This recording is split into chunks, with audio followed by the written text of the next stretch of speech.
오늘 11월 2일입니다. 11월 2일 우리 데살로니가전서 2장 1절부터 9절까지 말씀 함께 보겠습니다. 어제 주일부터 데살로니가전서 이제 묵상이 시작이 되었습니다. 오늘 2장 1절부터 9절까지 함께 보겠습니다. 데살로니가 전서를 저희가 시작하면서 좀 몇 가지 확인을 하면 좋을 것 같습니다. 여러분들 생명의 삶 책을 한번 보시죠. 여기 표지가 있고요. 페이지로는 21페이지에 여기 지도가 이렇게 나와 있을 겁니다. 여러분들 21페이지에 지도를 보십시오.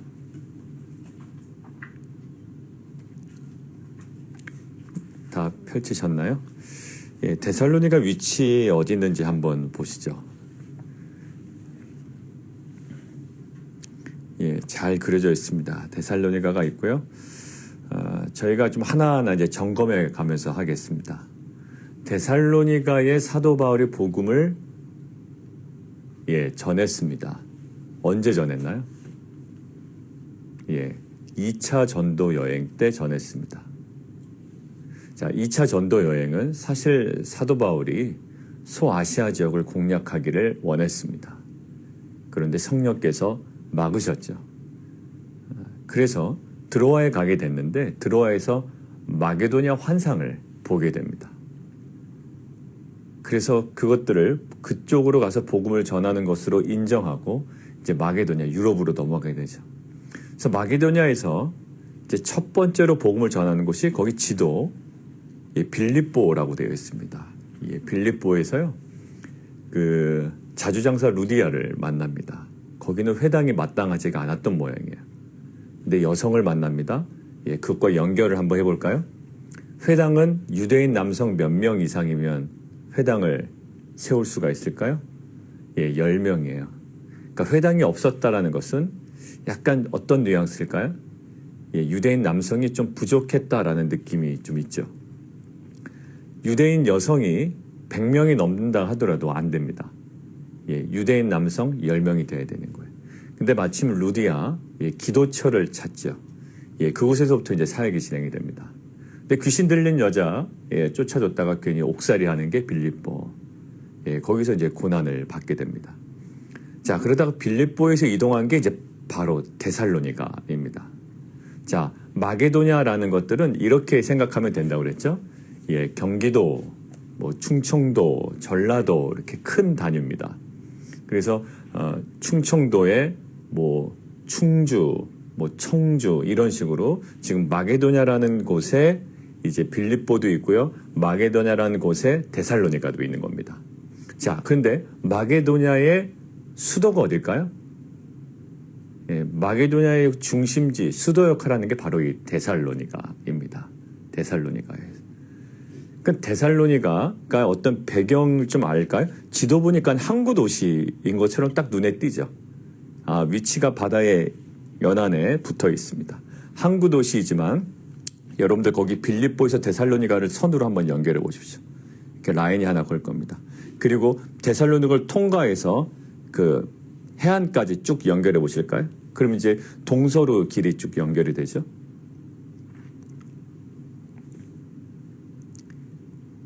자, 이거를 뭐라고 하냐면 거기다가 써놓으시죠.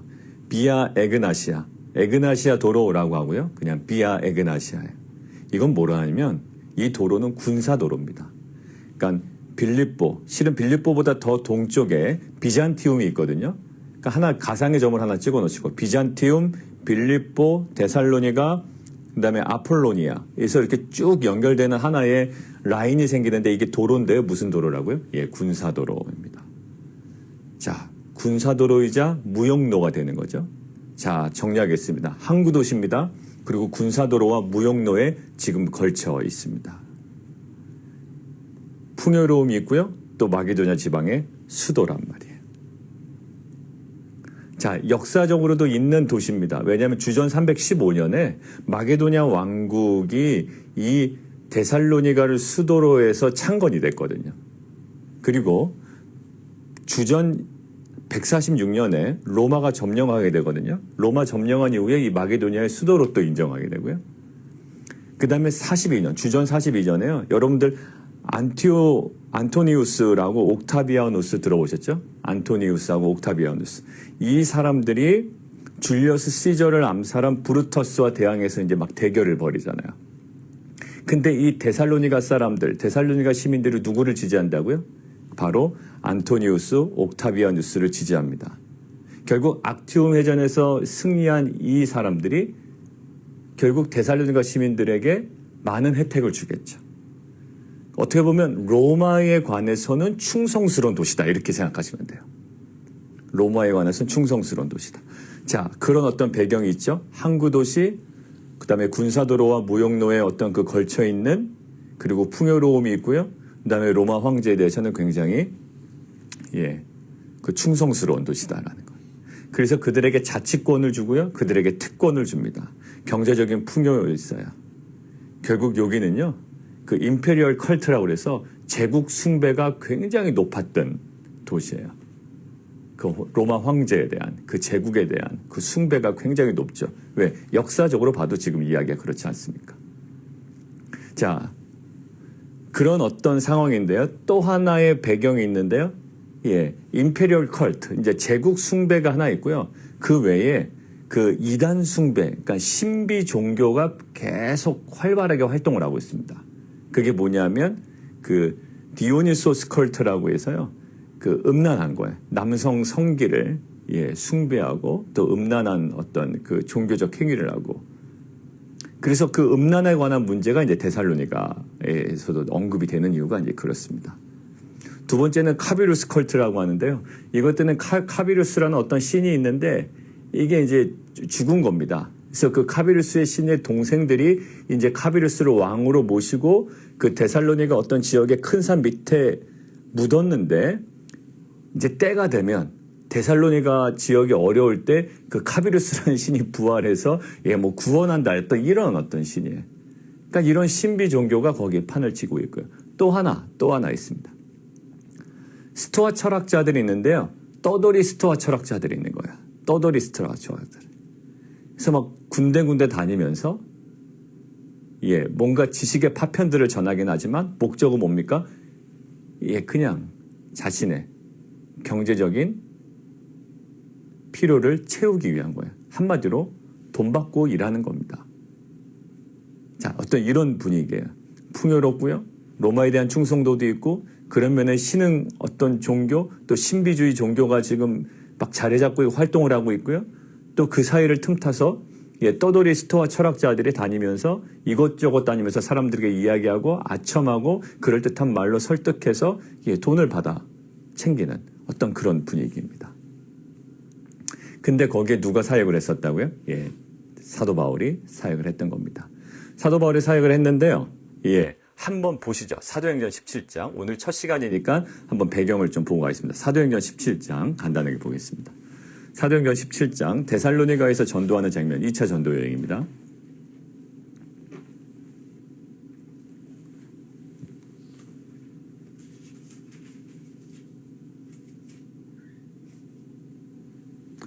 자, 사도행전 17장에 보면 1절에 데살로니가 동그라미 치시고요.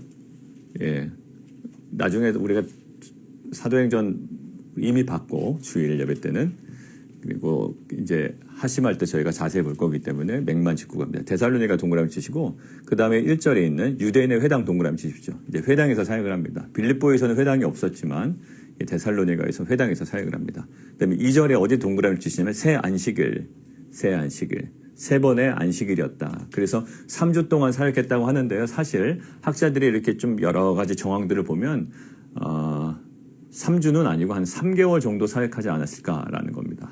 자, 일단 새 안식일 그래도 동그라미 치시고요. 자, 그리고 나서 5절 보십시오. 5절. 유대인들은 시기하여 거기다 밑줄을 그어놓으시고 유대인들의 시기가 있었고요. 자, 7절. 그 사람들의 주장을 이야기하죠. 야손이 그들을 맞아들였도다. 이 사람들이 다 가이사의 명을 거역하여 가이사의 명을 거역 이것들을 주장하는 거예요. 유대인들이요. 그다음에 하나 밑줄 더 오시죠. 다른 임금 곧 예수라는 이가 있다. 그게 그들이 이렇게 거짓 주장을 하는 거죠. 다른 임금이 있다. 예수라 하는 이가 있다. 자, 10절 보겠습니다. 밤에 형제들이 바울과 실라를 베레아로 보입니다. 그래서 데살로니가를 떠납니다. 자, 이 정도만 여러분들 기억하시고요. 자, 지금 데살로니가의 문제만 정리하겠습니다. 자, 첫 번째 이렇게 적어 놓으십시오. 여러분들 뭐 앞장에다 적어 놓으셔도 되고, 이 데살로니가에 설명되어 있는 데다 적어 주셔도 좋고, 아니면 오늘 큐티 뭐 어느 공간에 적어 주셔도 좋고요. 자, 첫 번째 유대인의 핍박입니다. 예, 우리가 사도행전 통해서 왔습니다. 유대인의 핍박. 자, 제목만 적어 놓으시고 여러분들 한번 들어보시죠. 사도 바울이 전한 건 뭘까요? 예수는 주다라는 거예요. 주다라는 헬라어가 뭘까요? 주님, 큐리오스입니다. 근데 이 큐리오스라는 사도 바울이 주장한 주는 세상의 임금의 왕은 아니에요. 예, 메시아로서의 큐리오스입니다. 그런데 유대인들이 사도 바울을 시기하기 때문에 이 큐리오스를 어디다 갖다 붙일까요? 그 당시 로마 황제를 향해서도 큐리오스라는 단어를 썼거든요. 그러니까 유대인들이 이제 거기를 한번 비트는 겁니다. 뭐라고 비틀어요? 자, 지금 방금 밑줄 그어놓으셨죠? 사도행전에. 다른 임금 곧 예수. 결국 이 사람들 뭐를 거역한다? 로마 황제를 거역한다라는 거예요. 그런 식으로 유대인들의 핍박이 있습니다. 결국 이 유대교도 로마에서 보호를 받았잖아요. 이렇게. 그러니까 이 유대교를 개혁하는 한 부리로만 생각을 한다면 동일하게 보호를 받아야 되잖아요. 그러니까 이거를 뭐로 치부하려고 그래요? 이단을 넘어서 황제를 대적하는 어떤 나쁜 집단이다 이런 인식을 심어주는 겁니다. 유대인들이. 자, 유대인들의 핍박 첫 번째 적으셨고요. 두 번째, 버림받은 느낌이에요. 이 데살로니가 사람들은. 왜냐, 갑자기 떠나게 되잖아요. 그리고 나중에 보면 이 사람들이 그런 이야기를 합니다. 사도 바울 봐봐. 도망가잖아. 근데 왜 이런 버림받은 느낌이 들까요? 그때 누가 있었다고요? 떠돌이 스토아 철학자들이 많았다고요. 돈 챙기고 그냥 떠나는 겁니다. 예, 여기서 이제 더 이상 돈이 안 나올 것 같으면 이제 떠돌아 다니는 거예요. 야, 사도 바울 똑같은 사람이 아니야. 지금 떠났는데 다시 온다고 하더니 오지도 않고. 이게 봐. 사도 바울도 똑같은 부류야. 이런 이야기를 듣는단 말이에요. 버림받은 느낌. 세 번째, 성적으로 물러납니다. 데살로니가. 아까 이야기했죠? 어떤 컬트가 있다고요? 디오니소스 컬트가 있다고요. 남성 성기를 이렇게 잡아놓고 그다음에 그 앞에서 음란한 행위를 하고 이것들이 삶 가운데 이렇게 계속 퍼지는 겁니다. 성적으로 물러나다. 네 번째, 종말에 대한 과도한 집착이 있습니다. 종말에 대한 과도한 집착. 그러니까 종말을 건강하게 받아들이지 못하면 삶이 붕괴가 되는 거예요. 여러분들 보셨죠? 예전에 1992년도에 다미성교회가 있었습니다. 저는 왜 잘 아냐면 저희 고등학교 바로 옆 건물이었거든요. 바로 옆 건물은 좀 거짓말이고요. 한 100m 정도밖에 안 떨어졌습니다. 그러니까 학교에서 집에 돌아오는 길에 항상 있던 건물이 다미성교회 건물이었어요. 1992년 제가 재수할 때 10월 28일인가요? 예수님 재림하신다고 난리 있었습니다. 외신들도 오고요. 뭐가 될까요? 삶이 붕괴가 되는 거예요. 자, 다섯 번째, 리더십의 부재입니다. 그 데살로니가 이제 사도 바울을 떠난 이후에 리더십이 이제 형성되지 않은 거예요. 이런 어떤 문제가 있습니다. 자, 그런 문제를 가지고 우리는 본문으로 한번 들어가 보시죠. 그 문제를 가지고 다시 정리할까요? 유대인의 핍박, 버림받은 느낌, 버림받은 느낌에서 누구를 좀 떠올려야 되나요? 떠돌이 스토아 철학자들. 그런 어떤 그 돈을 벌기 위한 목적으로 지식의 파편들을 전하는 자들. 그 사람들은 행복한 삶을 전하고요. 생명도 이야기하고요. 뭔가를 이야기하지만 파편들만 전하는 자들이다. 세 번째는 성적인 문란, 네 번째는 종말에 대한 과도한 집착, 다섯 번째 리더십의 부재. 이런 어떤 문제의식을 가지고 이제 오늘 2장 1절로 가보시죠. 자, 그러고 보니까 오늘 느낌이 어때요? 오늘 읽은 느낌이. 꼭 자기 자랑하는 것 같죠? 근데 실은 자기 자랑할 필요가 없는 겁니다. 왜냐하면 데살로니가 교회 성도들과는요, 문제가 없었어요, 사실. 사도 바울과 관계적인 문제는. 사도 바울과 개인적인 관계적인 문제가 굉장히 심했고 대립각이 있었던 교회가 누구였을까요? 고린도 교회였거든요. 근데 고린도 교회는 굉장히 공격적으로 이야기를 하거든요. 근데 데살로니가 성도들과는 그렇게 어조를 높일 필요가 없는 거예요. 근데 지금 자기의 어떤 자랑을 하는 게 아니라요. 지금 뉘앙스를 잘 보십시오. 누군가를 염두에 두고 작성한 거예요. 지금 나는 이랬다라는 거죠. 나는 이렇게 전했고 나는 나의 권면은 간사함이나 부정에서 나는 것이 아니고 나는 속임수로 하는 것이 아니고 이거 지금 누구를 염두에 두고 하는 얘기예요. 나는 사람을 기쁘게 하지 않고 나는 하나님을 기쁘시게 하려고 했고 나는 아첨하는 말 하지 않고 나는 탐심의 탈을 쓰지 아니하고 하나님이 그것을 증언한다. 하나님도 아신다. 나는 사람에게 영광 구하지 않았다. 자, 지금 이거 왜 얘기하는 걸까요? 본인을 자랑하기 위한 것이 아니고요. 뭔가 변증하기 위한 거예요. 누구를 염두에 두고? 그렇죠. 여러분들 아까 힌트 얻으셨죠? 그 당시 누가 있었다고요? 떠돌이 스토아 철학자들이 있었다고요. 그 다음에 냉소주의 떠돌이 철학자들이 있었다고요. 자, 그렇지 않은 사람들이 있다라는 뉘앙스잖아요. 나는 이랬고 그 당시 그렇지 않은 사람들이 있었다라는 거예요. 이 사람들은 어떻게 할까요? 지식의 파편을 전하면서 돈을 구합니다. 근데요, 그 당시에 모든 스토아 철학자들이 잘못된 건 아니었어요. 떠돌이 스토아 철학자들. 그런데 그 당시 스토아 철학자 중에서 아주 양심적이었던 디오크리소스톰이라는 사람이 이렇게 적은 글이 있습니다. 제가 그대로 읽어드릴게요. 동일한 스토아 철학자예요. 근데 굉장히 양심적이고 사람들에게 존경받던 디오크리소스톰이에요. 그 사람이 이렇게 적었습니다. 돈을 받기 때문에 위장을 하고 청중에게 아부하고 듣기 좋고 달콤한 말을 하는데 이것은 진정한 철학을 왜곡하는 것이다. 그래서는 안 된다라는 거예요. 그러니까 같은 스토아 철학자 중에서도 이것들을 문제 삼고 이것이 왜곡된 모습임을 지적하는 사람이 있었다라는 거예요. 그 사람들은 거기에 자꾸 피해를 보고 있고. 그러니까 지금 사도 바울이 무엇을 얘기합니까? 나는 다르다라는 거예요. 그 사람들은 그랬지. 떠돌이 스토아 철학자들은 그랬지. 근데 나는 그렇지 않다라는 거 너희가 알고 하나님이 증언하시지 않냐라는 겁니다. 자, 그런데 왜 사도 바울이 자기 변호에 가까운 이런 변명처럼 들리는 얘기를 할까요? 왜? 자기가 그런 사람 취급당할 수가 있거든요. 그렇게 또 유대인들이 얘기를 하고 다닌다니. 사도 바울 봐봐. 그런 사람들과 똑같은 부류의 사람들이야. 근데 자기가 정확하게 이야기하지 않으면 그 사람들과 별반 다르지 않은 사람처럼 보일 수 있어요. 왜? 본인은 복음을 전했고 또 떠났습니다. 그리고 별 소식도 들리지 않아요. 충분히 그렇게 보일 수 있는 여지가 있기 때문에 그것들을 정확하게 짚고 넘어가는 거예요. 그런데요, 거기서 멈춰 있는 게 아닙니다. 왜냐하면 자신이 받는 오해가 중요한 것이 아니에요. 이제가 중요해요. 지금부터가 중요합니다. 자신이 받는 오해 때문에 이것을 오해를 풀려고 하는 게 아니라요. 왜 그럴까요? 자신이 오해받는 건 괜찮아요. 그런데 자신이 오해받음을 통해서 자신이 데살로니가 성도들에게 전했던 복음이 이게 이제 떠돌이 철학자들이 전했던 그러한 지식과 지혜 파편 취급을 받는 것 때문에 이것들을 얘기하는 거예요. 그러니까 본인에 대한 오해가 아니라 복음에 대한 오해가 생길까 봐 지금 이야기를 하는 겁니다.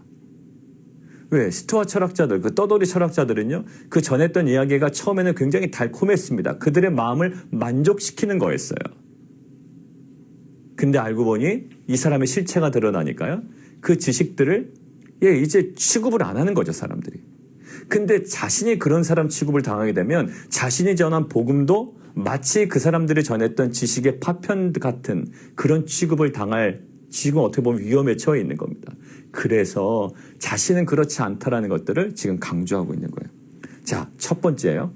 결국 복음의 차별성을 부각시키기 위하여 지금 사도 바울은 무엇을 지금 얘기하나요? 본인의 삶이 구별되었음을 강조합니다. 다시 이야기합니다. 그 사람들이 전했던 그 지식과 지혜 파편과 다르다. 이 복음의 차별성을 부각시키기 위하여 사도 바울이 애썼던 건 뭘까요? 막 더 깊은 논증을 한 게 아니에요. 야, 복음은 이래서 맞는 거야. 그거와 달라. 복음에 대한 어떤 이론적인 접근을 한 게 아니라 한 군데 집중했습니다. 나는 그들과 삶이 달라라는 거예요. 그러니까 복음의 차별성을 강조하기 위하여 더 깊은 논증으로 들어간 게 아니라 삶을 구별시킵니다. 그리고 구별된 삶을 지금 오늘 적고 있는 거예요. 사랑하는 성도 여러분들, 우리의 그 복음은 어디서 드러날까요? 예, 오늘 사도 바울처럼 우리의 구별된 삶을 통하여 드러나는 줄 믿습니다. 사람들이 그래요. 교회 가보니까 그 사람들도 다 성공해달라고 하나님께 막 매달리던데 우리랑 별반 다르지 않던데 우리가 저기서 기도하는 거랑 이 사람들 여기서 기도하는 거랑 기도의 내용이 똑같던데 예, 다르지 않다라는 거예요. 근데 정말 복음의 차별성은 어디서 드러난다고요? 예, 이미 성경에 써 있습니다. 그런데 사람들이 이 복음은 정말 다르구나라는 이 복음에 대한 차별성을 무엇을 통해서 느끼냐면 실은 말씀으로 살아가는 구별된 그 삶을 통하여 느낀다라는 거예요. 야, 뭔가 다른데? 광풍 가운데서도 뭔가 자신을 구별하고 우선순위가 바뀌고 이 사람들이 얘기하는 그 십자가의 복음이라고 말로만 얘기하는 줄 알았더니 정말로 그 십자가의 복음을 삶으로 살아가는 자의 모습이 보인다는 거예요. 자신의 유익을 구치 아니하고 정말 어떻게 다른 사람들의 마음과 다른 사람들의 상황과 그 사람들의 필요를 저렇게 채워가며 자신들을 낮추며 살아갈 수 있을까라는 것에 궁금증이 들어가기 시작하면서 무엇을 깨달아요? 예, 복음을 깨닫고 하나님의 사랑을 깨닫고 긍휼을 깨닫고 예, 은혜를 깨닫는 거예요. 사도 바울은 그런 면에서 성공했던 사람이에요. 왜?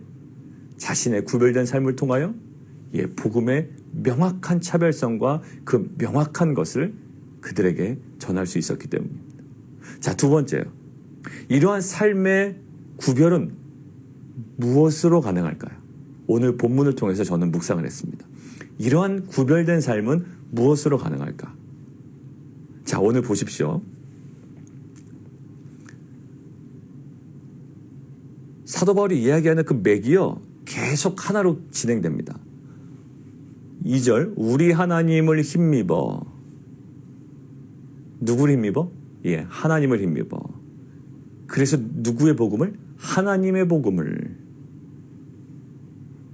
그리고 4절, 나는 누구에게 옳게 여기심을 입었다? 하나님께 옳게 여기심을 받았다. 그래서 나는 사람을 기쁘게 하지 않고 누구를? 우리의 마음을 감찰하시는 하나님을 기쁘게 한다. 그리고 나는 아첨하는 말이나 탐심의 탈을 쓰지 아니했는데 누가 증언한다? 하나님이 증언한다. 6절, 나는 너희에게서든지 다른 이에게서든지 사람에게는 영광을 구하지 않겠다. 즉 무슨 말일까요? 하나님께만 영광을 구하겠다라는 거예요. 자, 결국 이 사도 바울이 구별된 삶을 살아갈 수 있었던 가장 근본적인 이유, 예, 여기서 찾았어요. 3절, 우리의 권면은 간사함이나 부정에서 난 것이 아니에요. 속임수라는 것도 아니다. 지금 누구를 염두에 두고 있다고요? 떠도리스트와 철학자들. 그들은 간사함을 해요. 부정이에요. 속임수예요. 돈을 받기 때문에 위장을 하고 청중에게 아부하고 듣기 좋고 달콤한 말을 한다고요. 자, 그래서 5절 보세요. 아첨하는 말, 탐심의 탈을 쓴 것. 이거 다 그 사람들을 염두에 두고 쓴 거거든요. 근데 결국 사도 바울은 뭐다? 그것에 근원하지 않는다는 거예요. 자기의 탐심이나 나의 간사함이나 또한 속임수나 그것에 근거한 것이 아니라 이 모든 가르침이나 나의 삶의 모든 것들은 뭐예요? 오직 하나님. 부르심의 근원도 하나님. 2절, 나를 부르셨고 하나님을 힘입어 또 하나님께서 옳게 여기심을 받아. 모든 부르심의 근원도 하나님. 그 다음에 복음의 근원도 뭐예요? 나의 생각에서 고안된 것이 아니라 하나님의 복음, 복음의 근원도 하나님. 그리고 나의 만족을 어디다 둔다? 하나님께 둔다. 나는 사람에게 영광을 구하지 않겠다. 사람을 기쁘게 하지 않겠다. 모든 것의 근원을 어디다 둔다? 예, 하나님께 둔다라는 거예요. 사도 바울이요, 복음을 전할 때의 태도를 다른 서신서에서 이렇게 얘기합니다. 두렵고 떨림으로 감당했다고 되어 있어요. 여러분들, 두렵고 떨림으로 감당했다는 것은 어떤 의미일까요? 상황에 대한 두려움이나 상황에 대한 떨림이 아니에요. 사도 바울이 가졌던 두렵고 떨림이라는 것은 이겁니다. 하나님에 대한 두렵고 떨림이에요. 그러니까 하나님을 경외함으로 그 사명을 감당했다는 거지, 어떤 두려운 상황과 두려운 떨림이 있어서 아유 두려워, 아이고 떨려, 이런 마음으로 감당했다는 게 아닙니다. 사도 바울이 가졌던 두려움과 떨림은 상황에 대한 두려움이 아니라 전적으로 누구 앞에서의 떨림? 하나님 앞에서의 두렵고 떨림이었어요. 결국 뭘까요? 하나님에 대한 경외감으로 그 사역을 감당했다는 거예요. 자, 사도 바울의 삶이 구별될 수 있었던 두 번째 중요한 이유가 뭐라고요? 예, 결국 하나님 앞에 서 있었다는 거예요. 하나님을 목적 삼고 하나님을 근원 삼고, 한마디로 하면 뭘까요? 라틴어 코람 데오예요. 코람 데오. 코람, 누구누구 앞에서, 면전에서. 데오, 하나님이잖아요. 코람 데오, 하나님 앞에서. 매 순간 하나님 앞에 서는 것이 뭘까요? 이것이 구별된 삶을 살아가는 자의 핵심적인 요소라는 거예요. 결국 우리가 구별된 삶을 살기 위해서는 두 가지 질문이에요. 무엇을 주인 삼고 있는가? 그리고 무엇을 근원 삼고 있는가?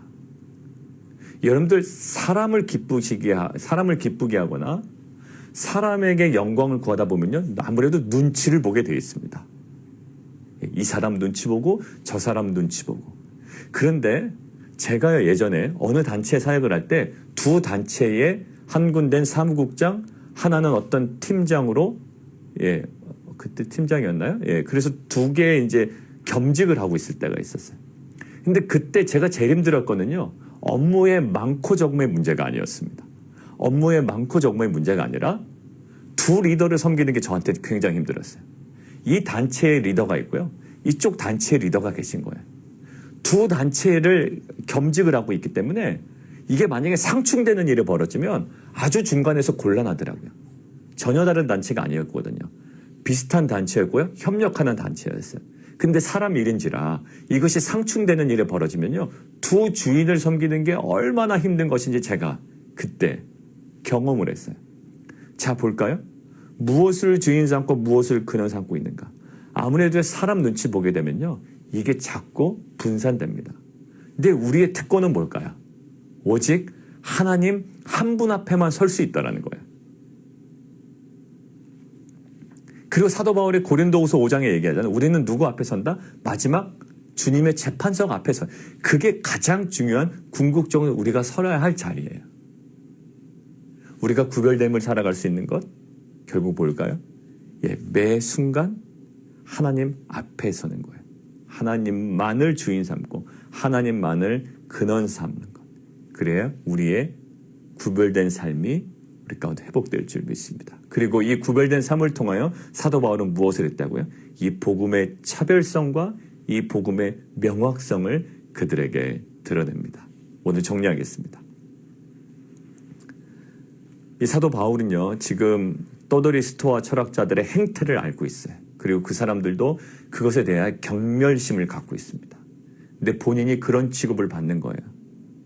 근데 이거를 내버려 두면 자신에 대한 욕은 본인이 감수할 수 있지만 자신이 복음 전한 복음이 훼손되는 거거든요. 그렇기 때문에 자신은 아주 철저하게 자신을 변호하고 지금 변증해 나가고 있습니다.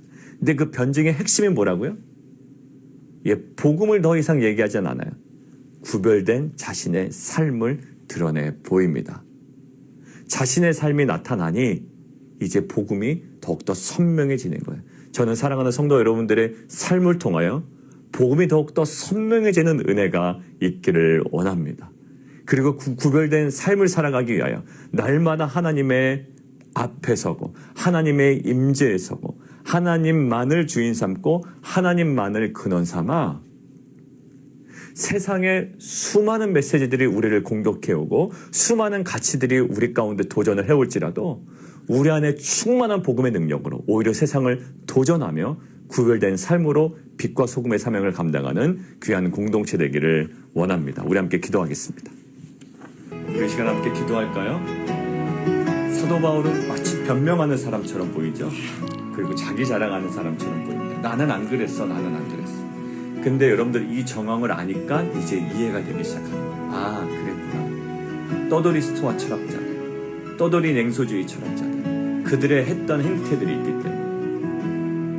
예, 그래서 여기서 결국 무엇을 보여주나요? 자신의 삶을 보여줍니다. 삶을 보여주니 이제 복음이 더욱더 명확해지기 시작하는 거예요. 우리도 그래야 되겠습니다. 하나님, 우리의 삶을 통해, 구별된 삶을 통해 하나님 정말 이 혼탁한 세상 속에 이 명확한 복음이 선포되고 전해지게 하여 주옵소서. 우리 함께 기도하며 나가도록 하겠습니다. 시간 함께 또 기도할까요? 이런 구별된 삶을 위해서 우리에게 필요한 것이 있습니다. 그것은요, 매 순간 하나님의 임재 앞에 서는 거예요. 하나님만을 근원으로 삼고요, 또 하나님만을 나의 주인으로 삼는 겁니다.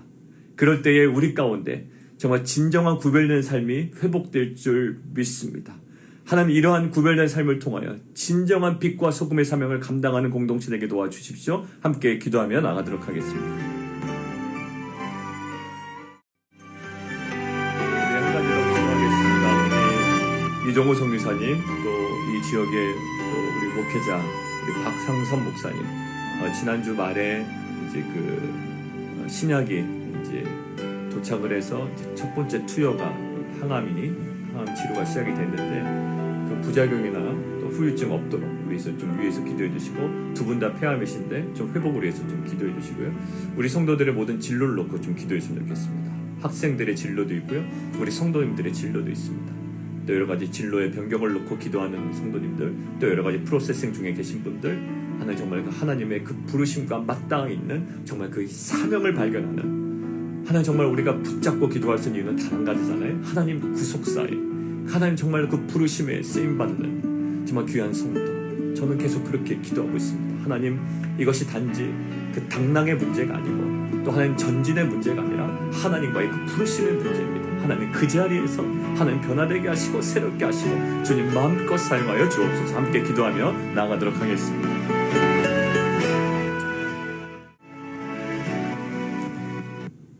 살아계신 하나님, 이 혼탁한 세상 속에 선명한 복음을 전하는 것 우리에게 하나님께서 도전하십니다.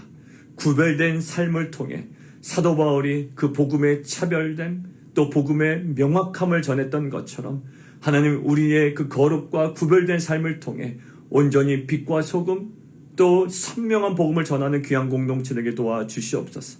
그리고 세상은 수많은 논리로 우리에게 도전합니다.